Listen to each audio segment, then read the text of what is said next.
नमस्कार। भारत में किसी को पैसे उधार देना और फिर उसे वापस पाना ये कभी-कभी टेढ़ा काम हो जाता है। आज हम इसी पर बात कर रहे हैं, मतलब कानूनी तौर पर अपना पैसा वापस कैसे लिया जाए। हमारे पास कुछ जानकारी है, तो चलिए इसी की तह तक चलते हैं। तो सबसे पहले क्या, अक्सर लोग सोचते हैं कि भाई सीधा कोर्ट चलो, पर शुरुआत शायद वहां से नहीं होती है ना? नहीं, बिल्कुल नहीं। सबसे पहला और शायद सबसे जरूरी कदम है उधार लेने वाले से सीधी बात करना, आराम से, नरमी से। उन्हें याद दिलाइए, कोशिश कीजिए कि पेमेंट का कोई प्लान बन जाए। देखिए, कई बार तो मामला यहीं सुलझ जाता है, बिना किसी झंझट के। ये तो ये अच्छी बात। लेकिन अगर बात ना बने, मतलब बातचीत फेल हो गई, तब? यहीं पर वो सबूत वाली बात आती है शायद। बिल्कुल, यहाँ सबूत बहुत बहुत अहम हो जाते हैं। क्यों? मतलब इतने जरूरी क्यों है सबूत? देखिए, सबूत ही तो आपकी बात का आधार है कोर्ट में। वो साबित करते हैं कि हाँ, पैसा दिया गया था, कितना दिया था, शर्तें क्या थी, वगैरह। अच्छा, और सबूत कई तरह के हो सकते हैं, जैसे बैंक ट्रांसफर की स्लिप। हाँ, वो तो पक्का सबूत है। बिल्कुल। या फिर कोई मैसेज, ईमेल जिसमें जिक्र हो। और सबसे अच्छा तो है एक लिखा हुआ अग्रीमेंट। जानकारी ये भी कहती है कि अगर पैसे देते समय फोटो ले लें या 100 रुपए के स्टैम्प पेपर पर लिखवा लें और 2 गवाह भी हों, तो बहुत मजबूती आ जाती है। और हाँ, कैश लेन देन से जितना बचें उतना अच्छा। उसे साबित करना मुश्किल होता है थोड़ा। हाँ, कैश वाला मामला तो पेचीदा हो सकता है। लेकिन मान लीजिए कोई लिखा पढ़ी नहीं हुई, दोस्तों यारों में अक्सर हो जाता है ऐसा, तब क्या कोई रास्ता है? हाँ, तब भी रास्ते हैं। मतलब उम्मीद नहीं छोड़नी चाहिए। आप ऐसा कर सकते हैं कि उधार लेने वाले को फोन करें और कॉल रिकॉर्ड कर लें। जाहिर है उन्हें बताकर करें तो बेहतर है। उसमें अगर वो मान लें कि हाँ पैसा लिया है या लौटाने की बात करें, तो वो एक सबूत बन सकता है। अच्छा, कॉल रिकॉर्डिंग। हाँ, या फिर मान लीजिए व्हाट्सएप पे पूछ लिया कि भाई पैसे कब तक दे रहे हो। उनका जो भी जवाब आएगा, हाँ ना टालम टोल, वो भी एक डिजिटल प्रूफ बन जाता है। डिजिटल प्रूफ, ठीक है। हालांकि देखिए, डिजिटल सबूत को कोर्ट में साबित करने की अपनी तकनीकी बातें हैं, पर कुछ ना होने से तो ये बेहतर ही है। सही कहा। तो ठीक है, सबूत जुटा लिए किसी न किसी तरह, पर सामने वाला टस से मस नहीं हो रहा। अब अगला कदम क्या, आप कोर्ट जाएं? कोर्ट जाने से ठीक पहले एक और महत्वपूर्ण कदम है, वो है कानूनी नोटिस भेजना। कानूनी नोटिस? अच्छा। हाँ, ये एक फॉर्मल लेटर होता है। वकील के जरिए भेजे तो और अच्छा। इसमें आप साफ साफ लिखते हैं कि कितना पैसा बकाया है, तब तब देना था, और अब आप इतने दिन में, मान लीजिए 15 या 30 दिन में भुगतान चाहते हैं। ये भी बता सकते हैं कि पैसा ना मिलने से आपको क्या नुकसान हुआ। और इसे भेजना कैसे?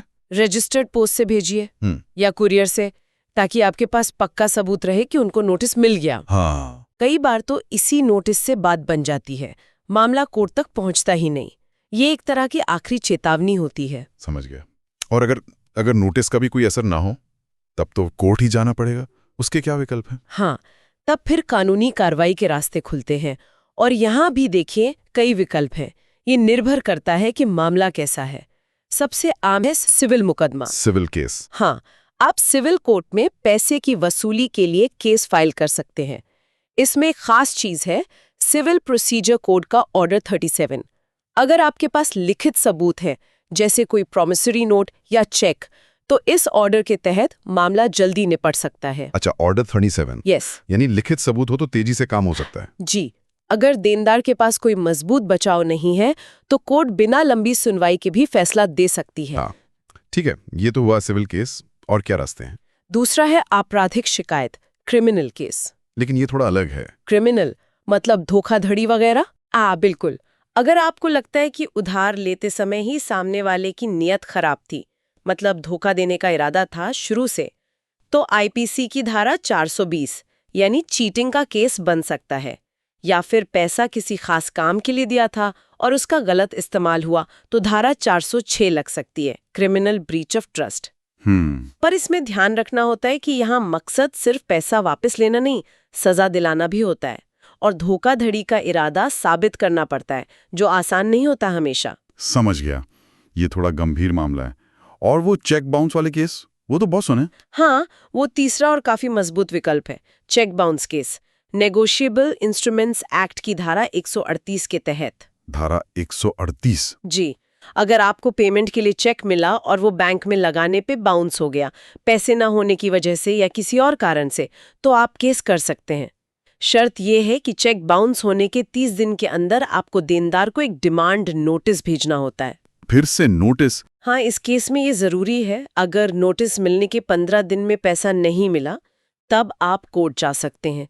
इसमें सजा भी हो सकती है 2 साल तक की जेल या चेक की रकम का 2 गुना जुर्माना या दोनों। ये पैसा वसूली का एक कारगर तरीका माना जाता है। ये तो काफी असरदार लग रहा है। अच्छा, इनके अलावा आजकल वो मध्यस्थता, आर्बिट्रेशन की भी बात होती है। बिल्कुल। चौथा विकल्प मध्यस्थता यानी आर्बिट्रेशन का हो सकता है। अगर आपने उधार देते समय जो अग्रीमेंट बनाया था उसमें आर्बिट्रेशन क्लॉज डाला था तो आप कोर्ट जाने के बजाय एक मध्यस्थ यानी आर्बिट्रेटर के पास जा सकते हैं। अच्छा, अगर एग्रीमेंट में लिखा हो तो? हाँ, ये प्रक्रिया अक्सर कोर्ट से तेज होती है और कम फॉर्मल भी। आपसी सहमति से फैसला हो सकता है। ठीक है, तो ये सारे कानूनी रास्ते हो गए। इनके अलावा कुछ और जरूरी बातें जिनका ध्यान रखना चाहिए उधार देते या लेते समय? आपच बहुत बुनियादी बातें हैं लेकिन लोग अक्सर नजरअंदाज कर देते हैं। पहला, जैसा बार बार कहा, लिखित समझौता प्लीज हमेशा करें, चाहे दोस्त हो या रिश्तेदार। शर्तें, ब्याज दर, वापसी की तारीख सब साफ साफ लिखें। हाँ, ये तो अब गांठ बांध लेनी चाहिए। बिल्कुल। दूसरा, समय सीमा का ध्यान रखें। लिमिटेशन पीरियड कहते हैं इसे। लिमिटेशन पीरियड वो क्या है? मतलब केस करने की एक मियाद होती है। ज्यादातर मामलों में जब से पैसा वापस पाने का आपका अधिकार बना, जैसे तय तारीख निकल गई, उसके 3 साल के अंदर आपको केस फाइल कर देना चाहिए। ओहो, सिर्फ 3 साल? जी, अगर 3 साल निकल गए तो फिर कोर्ट आपका केस सुनने से मना कर सकती है। ये बहुत जरूरी है। ये को बहुत जरूरी बात है। और तीसरा है सही कोर्ट चुनना, जुरिस्डिक्शन। आपको केस उसी जगह फाइल करना होता है जहां का कोर्ट को अधिकार हो। ये आमतौर पर इस पर निर्भर करता है कि उधार लेने वाला कहाँ रहता है या काम करता है, या एग्रीमेंट कहाँ साइन हुआ था। खासकर लिखित वाले, फिर कानूनी नोटिस और जरूरत पड़े तो सही कानूनी रास्ता चुनना, सिविल, क्रिमिनल या चेक बाउंस। और हाँ, वो लिखित समझौता और 3 साल वाली समय सीमा, ये तो भूलना ही नहीं है। बिल्कुल सही कहा आपने। और यहाँ ना एक सोचने वाली बात भी उभरती है। क्या हम जब पैसा उधार देते हैं, खासकर अपनों को, दोस्तों को, रिश्तेदारों को, तो क्या हम इन सब कानूनी पचड़ों के बारे में और रिश्ते पे क्या असर पड़ेगा इसके बारे में सोचते हैं? मतलब वो लेन देन की सफाई और रिश्ते की गर्माहट, इसके बीच संतुलन कैसे बने? ये सवाल शायद हर उधार देने वाले को एक बार खुद से पूछना चाहिए। बहुत दिलचस्प सवाल उठाया आपने। इस पर सोचना जरूरी है।